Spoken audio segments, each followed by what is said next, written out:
What is up, bros? Josh here. In today's video, we're going over the Tier 8 Royal Navy Destroyer, the Lightning. Now, you could have either gotten this one for free through one of the containers during the event, or grinded up once it was officially released into the entire line on the tech tree, or gotten a little bit of a head start, maybe grabbing the 5, the 6, or the 7, and kind of gotten to this Destroyer. This thing has been amazing. I've loved this DD, and this is a pretty massive tier for Destroyers. There's a lot of Tier 8 Destroyers. Now, it doesn't really count because that's a operation. But there's a lot of them. There's a lot of tried and true DDs in this line with stuff like the Benson that's been around forever. This is one of my favorite destroyers of all time. The Lo Yang, which of course is extremely, extremely strong. And of course, the bane of all other DDs when it comes to rank battles. Still really, really good. And then you have tried and true ships like the Hydroacoustic and the Kagero, stuff like that. That's just been so good for so long. So with all of these ships in this tier, can this thing really set itself apart? And it actually really does. So let's dive into the ship, then we'll show some gameplay and let you guys know what I think about this ship and if I think you guys will enjoy this ship. So health pool for this ship is pretty solid at 18,700. Now just keep in mind when we are going through all of these values, this is going to be my basic captain for this ship. It's just a simple 14 point and we're running priority target, last stand, survivability expert. So we are going to get that little bit of a boost when it comes to survivability expert in the health pool, as well as concealment, so all the values will show that, as well as rated location. I think the Royal Navy line is a perfect home for this skill if you don't have a captain with this or haven't used this as a DD. It's a really, really good skill, especially for this because you tend to play a bit more of a quote-unquote defensive play when you're playing these DDs, and we'll explain why in a second.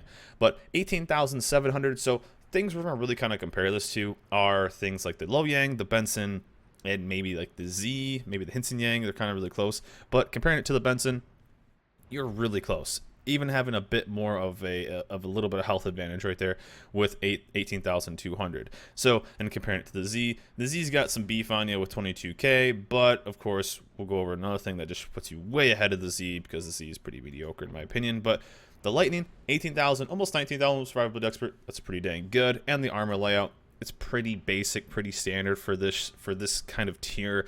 Almost every ship at this tier has, at least these DDs have 19mm plating throughout the side. So not really going to be seeing anything massive there. No real shine of tanking or any of that kind of thing. Pretty basic when it comes to armor layout. Main battery. So this is going to be pretty exciting here. 3x2, 120mm. So most of the basic ones of the Lo Yang, Hinson Yang, Benson are going to be 127mm. We have some here that are 100. So you're just kind of in between 120. Now when you get to the Jutland and the Daring, it dips down into a lower main battery, which a lot of times it doesn't require it, but kind of is nice with inertia fuse. This one doesn't really need it. 120 still seems to work, and you can get enough pen to really just do a massive amount of damage, as well as using your AP as well. 4.5 second reload, which is pretty solid, and then 180 degrees at 9 seconds. One thing about this ship is it has 360-degree turrets. Now this is good and bad. One of the things that kind of annoys me when I do play this ship, and I'll talk about it in the game if we can get an example of it, is since these are 360-degree turrets, well, I guess this one really isn't, but most of them are. This one is in the back. I guess these front two are. The one in the back is, apologize. Is one, you can be pretty damn aggressive going forward, but instead of stopping it, it shows all of them being green. And when they really aren't, this one, of course, won't fire through its own superstructure, so it stops there. So it is kind of annoying, although it's amazing for continuing to be aggressive, as in going, like, moving in and out this way and really being able to keep your turret kind of in the fight, especially the back turret. But especially when you're going away from something, these turrets will then basically face kind of forward, and even though it'll show up green, they won't always fire. So it is kind of an annoying thing. I wish they would just show up as one being yellow, but that's just, I guess, maybe one little downside, or maybe just one thing that just annoys me that won't really annoy you. But 3x2, you're going to be pumping out a lot of damage. 6 shells going out at 12 kilometers, 12.2. Now the trajectory on these shells is pretty basic to like a USN line if you have played it. Obviously it's a little bit of a loftier shell. It seems very similar if you've ever played it. Checking out the Hinson Yang, is the trajectory of 792. I believe the Benson is something that's very similar too. So 792 there. You're kind of a little loftier than that at 770, but it's pretty comparable if you really have ever played it. So if you've ever played the USN line, something like that, it's going to be very, very comparative to that. So you kind of feel at home, and also pretty accurate. But 4.5 seconds compared to like a Benson's, I think the Benson's at 3.7, 3.3. So you do lose a bit of a reload battle to the Benson. I mean, the Benson is insanely good, but you still launching 6 shells to their 5, and you're still going to do a lot of damage. Torpedoes are actually pretty nice. They reload pretty quick, pretty close to the German reload at 96 seconds. With only a range of 8 though. So 8 kilometers on the shorter end for this tier, but they do have a decent speed of 81 knots. You do definitely feel it going against other DDs, especially maybe being on a cap, where you might not be able to reach the entire end of an area that you want. Maybe there's a smoke there. You do definitely feel this, but I feel like if it had longer torps than this, 9.2, which is pretty common for this tier, especially for this kind of hybrid style of ship, or even 10 kilometers that a lot of other ones have more the torp boats, I think it'd be too strong. 8 kilometers is pretty nice. Again, with a more defensive style of play, you kind of want to keep things away than, kind of attacking towards. That's kind of the play style you want to end up playing with this ship. AA is mediocre. You're not really going to be rolling any AAs, any AA setups here, so not really worth talking about. You'll knock out a couple planes here and there, but overall, you're not going to be getting any clear skies when it comes to this ship. Maneuverability, which is pretty nice, and it has an extremely fast acceleration, which is, if you've ever played the Royal Navy cruisers, it's very comparative to that, and you can really push and get going really fast. Although, do be careful, though, when you are in your smoke about getting going too quick. But with having its long sonar, which we'll get to in a second, it is a nice tool to have, and you can maybe get a bit more greedy when it comes to being in smoke and showing a bit more broadside, because you can accelerate so quick. But 36 knots, one of the slowest for this tier, so you do have to be very aware of where you are, because you are basically not going to run away from anything because of how slow you are. So a bit of a bummer there, but that's all in the playstyle. So all these little things that are good and bad of this ship, and reasons why maybe the torps aren't so long, is you have a big advantage on almost every ship at this tier for destroyers, with a massively low detection of 5.5. So that puts you just a hair over the IJN line, with like the Gigero and the Hirakaze Asashio of 5.4.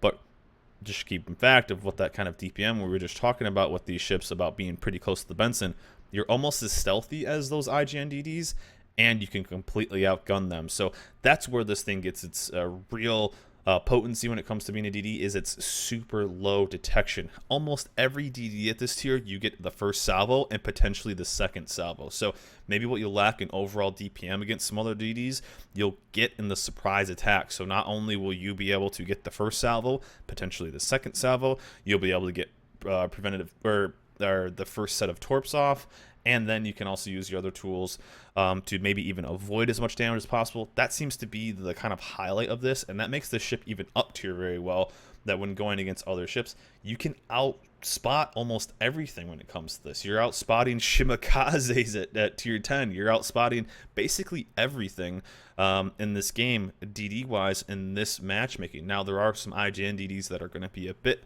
stealthier than you, but 5.5 is crazy low, and a tool you can really use to be very successful. So, going over the modules, one thing that makes this ship stand out, or actually two things, is this entire line and how they're played. One being their smoke. So, normal smokes kind of go, USN are known for long smokes, IGN's kind of in the middle, and then when the Pan Asian line came out, their niche was having a relatively short smoke, but lots of them.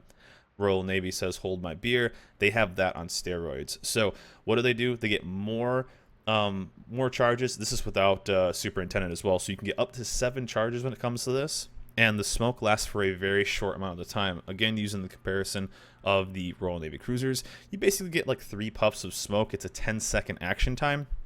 So one thing you see a lot of Royal Navy DDs is rolling out of their smoke. You have to be careful when laying this, because there's not much to go around and it disappears very quickly. So going down for 10 seconds, the smoke does, and it stays there for 40. So you are going to be a very get in, lay your smoke, do your damage, maybe force a fire, force a flood, get a sticky fire, and you are out of there.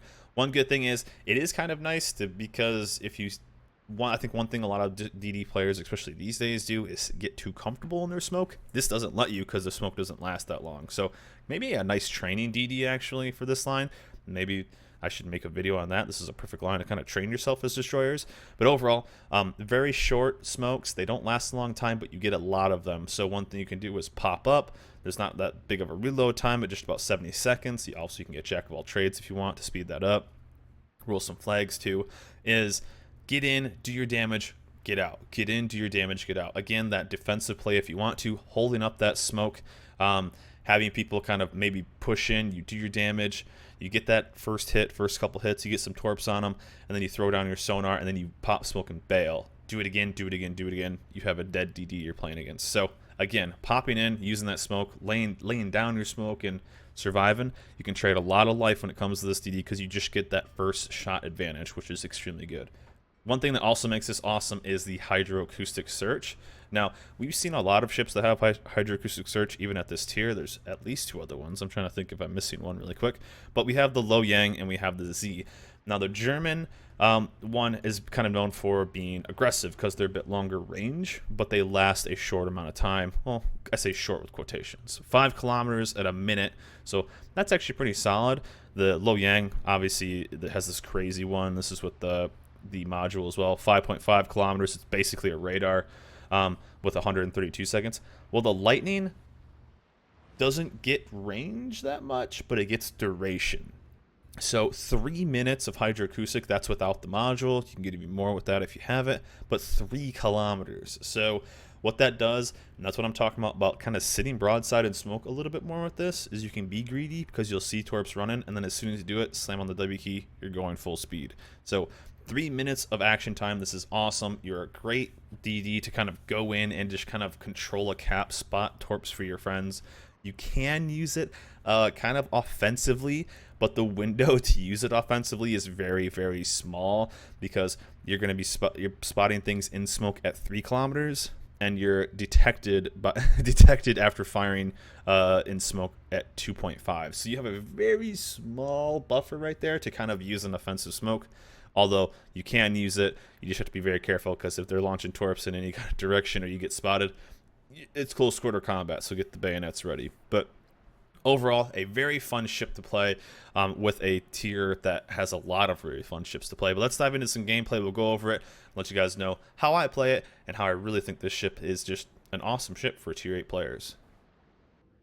And the first thing you can see whenever you see these lines, and even with the Jarvis as well at tier 7, Jarvis, however you're supposed to say it, I always say it incorrectly and chat corrects me, is how fast these ships get going. And that's one thing that's awesome about this ship is you don't get stuck really kind of stuck in the water, if you will, sitting in the water. You just get going so fast, so quick to your max speed. And that's one thing I really do love about this. Now, this ship tends to do really well in kind of close quarter areas, but giving myself the B cap when you look at the team breakdown right now, they have a Baltimore, you never know, and they have a Z23 who has a bit more of that offensive smoke. So I didn't quite want to like roll into B cap and just go ham there, but this is a ship that does very well at B and C cap when it comes to North. But what we're going to do is we're going to stick with the kind of stacked set over here with the Lion, another DD, the Boise, and the Queen Elizabeth. We're going to push this way, kind of get this cap, and then push them in. So that's what I'm thinking. Is we push around this A cap right here, do our damage, do our work over here, and then basically we can start farming because we have a decent amount of people hitting this side right here. If we push this way, push in this way, we can kind of make a push or a cap right here, B cap if we need it, and then we will just kind of collapse on this team. That's the idea. So even though this ship does quite well when it comes to going into close quarters, because if you look at the breakdown, nothing's going to outspot us by a long ways. You know, Z is going to be over 6 kilometers. Akatsuki's over 6 kilometers. I believe that Icarus is pretty close as well. I just can't remember off the top of my head. So we have a big spotting advantage on literally every DD. So that's awesome for us. The only thing we're looking for is that Baltimore. Everything else we're not too worried about. So one thing we do here is just basically go in and just start rocking. But as you see right here, I'm not going to shoot right away because I want to get into a better spot. And we can kind of post up here. We got this Icarus who's not really going to have any shots on him. And as you can see right here, 4.5 seconds with some decent alpha damage. And there's the smoke. So you got to slow down very fast when it comes to this ship. A bit of a bummer right here that Icarus not spotting that ship at all. But kind of ended up being a waste. I remember this too. Someone in chat, when I played this live on stream, is they said you wasted that smoke. Did I really waste the smoke? I have 5 more. And that's one thing that's kind of nice is you can be a bit more you can kind of throw more smokes out there because you have so many and really only 40 some seconds and you're back up. And then there's the Icarus. So we're going to throw our torps out, and our torps are high enough range that they're going to basically cover the entire cap. So we kind of got to look out. Icarus is right there. We don't want to shoot because this Bismarck is getting aggressive, and we don't want to take that nasty BBAP. But we do want to put some torps on one of these DDs and see what we can do. Icarus, though, along with me, is going to have that sonar, so we have to be a little careful. And there's the Alba right there, and we're hoping that they can smash that. So good thing we didn't end up shooting, because of the Alba being there. Would have done a ton of damage to me and these battleships too. With what they have a Lion as well as the Bismarck pushing in, would have been pretty nasty. So one of our battleships will hopefully hit that guy, and he'll go down and dead. And we'll see what our torps do here. And as you see right here, I tend to just spend. There we go. That's an awesome little thing. So that DD's dead. We don't really need to worry about. But you can see you get pretty comfortable when it comes to these DDs. And what I mean by that is you can really kind of just sail broadside and smoke because the sonar is still going on for almost a minute. So you can have that bit of a reaction time. They're pretty maneuverable. So you don't really need to worry about, you know, angling away and stuff like that. You have that bit of a safety blanket, if you will, when it comes to these DDs, and being able to kind of just sit a bit more broadside and get a bit more greedy when it comes to it. But again, the smoke is almost done, and we gotta be a little careful. We're gonna try to get some fires in this guy. So already a DD killed, 2 DDs actually, which is nice. Only the Z-23 left, and we killed a cruiser as well. So this is pretty important for us. And what we're going to do is try to push around. And right now, our plan is kind of going perfectly. We lost a few other guys. Looks like a couple of the ships kind of rotated away from the sea, but they're starting to hit B-cap, so that's okay with me, and I'm going to push around. Bismarck going away, Lion going away. This is a bit of a bummer. It almost feels like you're playing an IGN ship at this point, because your torps are such a short range. And what I mean by that is you can't really just smoke up and fire. I mean, I guess I could, but I need to be a bit more aggressive and get that map control. But having short range, quote unquote short range at 8 kilometers, it's not like we can really launch these torps and hit these guys. So you're kind of just hanging there, and not much you can really do. All that damage that I can't quite reach, especially with torps. So we're going to push around, get into a bit of a situation where we can do a bit more damage, and we have that cap. But again, your home as a Royal Navy DD is going to be on caps. So getting to caps and rotating. I mean, just spotting a DD gives your team such an advantage. And you don't even have to shoot. Because think about it. If this is, I think the Z, I can't think off the top of my head. I think 6.1 is right where the Z is for detection. Close. I think it's pretty close to that if I'm off by a tad. So right around there. Over a half of a kilometer range of a buffer where he can't even spot me. So the only thing I'm really worried about is, one, getting too close to a Z. Also, if a Z is pushing me, I have to be a little careful. And I was hoping this line would turn in. Instead, he just continues to sail broadside. You can't ever expect someone to sail broadside to your whole team. I'm really only worried about kind of the Baltimore. So as soon as he turns away, I know those aren't going to hit. So it's kind of a bummer, but we're going to have some torps coming up pretty soon. And we'll hopefully support the Icarus taking over B-cap. You see that the Baltimore was at least heading west, and the DD was on C-cap. So not exactly sure where these are, but we're going to be able to post up and start doing that. Again, you can be very methodical with your smokes because you just have so many. Again, we would have one extra one too if we rolled Superintendent. It's not quite needed when on the ship because you get so many charges. I think the only reason I would run Superintendent, not so much for the smoke, is for the extra sonar. So that would be the reason why I would run it. And I wanted to kind of check out, I know the AP is really good on the top tier, but I tend to just stick with HE when it comes to the ship because it's easier. So but the AP can be extremely solid as well, and I think we even get some solid hits right here. We'll watch the 28k 5, so we'll see. I know we got like 3 full pens, 2 full pens. So angled away. Oh no, that was the new stuff. So that's the 2 full pens for no damage. So again, I tend to stick more with HE when it comes to this ship, although obviously the AP can be extremely solid. But right now they're starting to take that, and they do have the radar ship that is pushing close and the sonar ship in the Z. So we have to be a little careful. I was almost willing to sacrifice our little Icarus if he wanted to go in there. But I want to go north side and go around, and then we can really focus it. But having that radar location on this ship is extremely nice. And here is the radar in for the Baltimore. So we have to be a little careful here. So we're just going to keep going north and see if anything kind of spots us. I'm looking for maybe some sneaky torps right here, if I can get it. Richelieu is going backwards all the way in the back. And down goes the radar. So that was actually pretty nice, only in range of that. And little buddy Icarus either has no map awareness or doesn't know what radar is. So he's about to get about to be in a world of hurt if he doesn't know what radar is still. But there it is. Welcome to radar. There's Baltimore right there. And luckily he went away. So I think their team luckily misplayed this pretty poorly. Our Tirpitz kind of played it miss poorly too, but so we'll end up trading it away, and we're starting to lose some ships here, but we're going to end up getting some map control back. They only have the 1DD, and honestly, he has not really much backup at all with that Baltimore going away, and I was kind of debating popping a smoke right here to just kind of unload on that Balti, but I had a feeling that if you look at the radio location, just a tad off to that is going to be where the DD is. And if he's smart, he's going to really try to hold this down because we don't have a radar. So if we do that, but one thing too is I don't have much cover either. I don't have much support. That Icarus is hiding, and he's afraid to do it. So we're just kind of chilling. I do have the sonar, and I decided to pop it here and just kind of hang out a little bit because if he ended up bailing, that's fine. We're capping it without it. So we'll do as much damage as we can to this Balti, because the faster we can get their one radar out, the better. So again though, whenever you're in smoke, we do have that sonar to kind of work with. Always look for if the cap ever gets contested. That is one of the major things to look for. That means a DD obviously is there. So down goes the radar, which is amazing. And we're looking for kind of just hanging out to see what happens here. I'm going to angle away just a tad because the sonar is going down.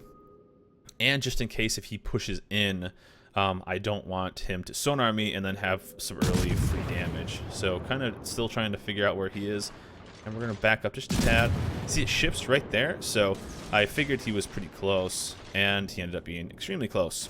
So there it is right there. We'll do camos. And we even got the cap. So he was a bit farther south than I thought he would ever be. And that gave us a massive advantage. So I think right here is going to show what I'm kind of talking about. Is see how it's all like good to go. It's all good to fire. This is one thing that kind of maybe it's just me being picky. This is one of my pet peeves when it comes to these ships with 360 turrets. Is that every time it doesn't always show. I mean, it shows that your turrets are all good to fire, but they aren't, and you can't get them on. So I wish there was a way to know that you could, like, it gave you a visual cue, if you will. If you could or could not fire all your turrets, because it would be nice just to know if you can or not. But anyways, pretty much that's gonna do it kind of for this game. I mean, there's not much they can do. They don't have a radar ship, they don't have a DD, and we have 2 DDs and 2 caps. So I remember asking chat right now if I should be a good boyo or a bad boyo, and if I should go for damage farm or not.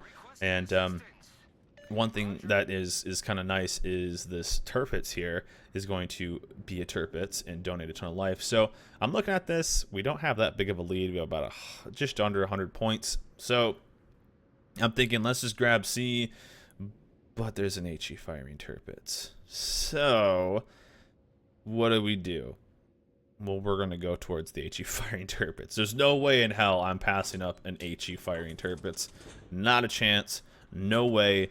And what we're going to do is we're going to go over there, watch him repair 1 fire, and then probably hit him with the torque or hit him with something else. So here we go. Switch over to AP as well, and hopefully hit this visually a little bit. I don't even think I get this kill. Maybe I do. Yeah, somebody else gets it, but the Boise gets it. So there you go.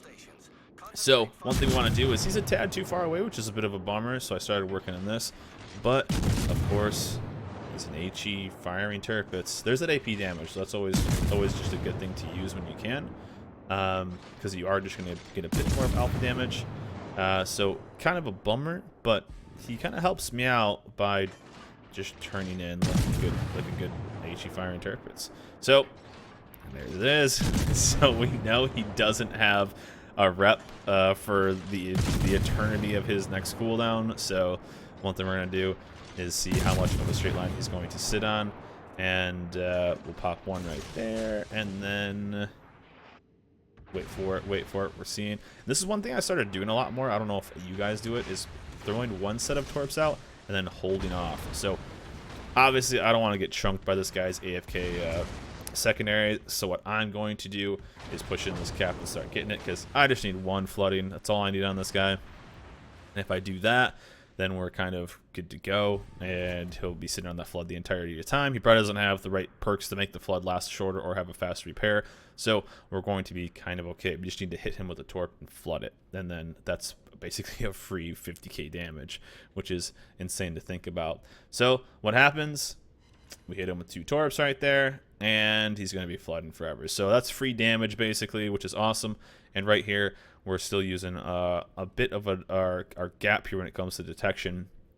For the Lion, 6 kilometers, we're 5.5, so we're sitting pretty good right now. But only 1 smoke still. If we had Superintendent, we would have had 2 more left, which would have been nice. So we're kind of just chilling. And as you can see right here, I'm still super careful when it comes to detection, because I'm so used to that 5.8 number in my head, which is the Benson's detection. So I'm still so used to that value and that number. The Benson, the Lo Yang, all of those are so ingrained into my mind that having a 5.5 gunboat is still taking a little while to get used to. So working on the Molotov, even though the battleship obviously is more damaged, the Molotov is more of a threat when it comes to it.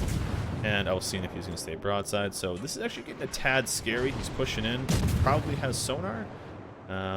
But he did pop a repair right there. So we do have a window to potentially do some good damage. But got to worry about this. This is potentially, I mean, he's going to have big guns that are going to hit pretty hard. And there goes my smoke. So we're out of smokes, which is kind of a bummer. So it's time to just run and gun. Although we do juke a little bit right here when it comes to our fast acceleration and actually throw off a bit of the salvo. But still snags right there. And then we're going to throttle jockey a little bit when it comes to this and throw him off. And we get pretty lucky that he actually takes a torp right there too and floods. So he's actually taking a ton of damage. We slow down. He misses me all with that salvo. And then we'll finish him off with that. So with what could have been a terrible trade, we only lost about 2k life. So I'll definitely take that. And was that 4 kills? We got the poor man's Kraken. We got devastating strike, 2 solo base caps. And I think we go in and end up holding down this cap and doing just a tad more damage. Couldn't quite get my Kraken. This guy runs away and holds it from me. So that'll be as much damage as we finish with this game. But overall, and apparently there's a little party going down there on the eye line, so that's always fun. But really, this ship has been so much fun. I've really enjoyed it, and I really do like playing this ship on a tier that, one, has been a tier that a lot of ranked battles have been played, and a lot of battles in general have been played. One, you have to look for something that sets itself out as being different, which the Lightning does. The Lightning's fantastic, and it makes it fun to play, and that's something too. You know, you can play the Benson all day and be extremely effective. You can play the Lo Yang all day and be extremely effective, but you know, we've been playing that ship for so long, and that's one thing that's kind of cool, is this line is so different when it comes to its playstyle of being that quote-unquote more defensive line. I'm really enjoying it, and the high tier ones can be absolute monsters too. So that bit more of a defensive line, slower ship in general, but having good agility, having good guns, having good sonar, fun smokes. I enjoy the short smokes.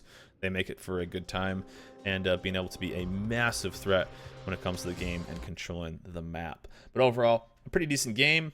Almost 130,000 damage, 4 kills, almost got the Kraken on a couple of those. And then we got the poor man's Kraken, but still a fantastic game. Really good base XP, and just overall a blast to play. But let me know in the comments below what you guys think of the Lightning, the tier 8 Russian destroyer. If you have it, if you like it, and if you like the line in general. I like it. This might be one of my favorite tier 8 destroyers to play right now. It honestly is. I feel bad that the Benson, the good old girl, is getting a little dust on her, but I think the Lightning is the new fling, and is a lot of fun to play. But anyways, guys, that's it for me. Hope you guys enjoyed this video. Remember, like, subscribe, and I'll see you guys next time.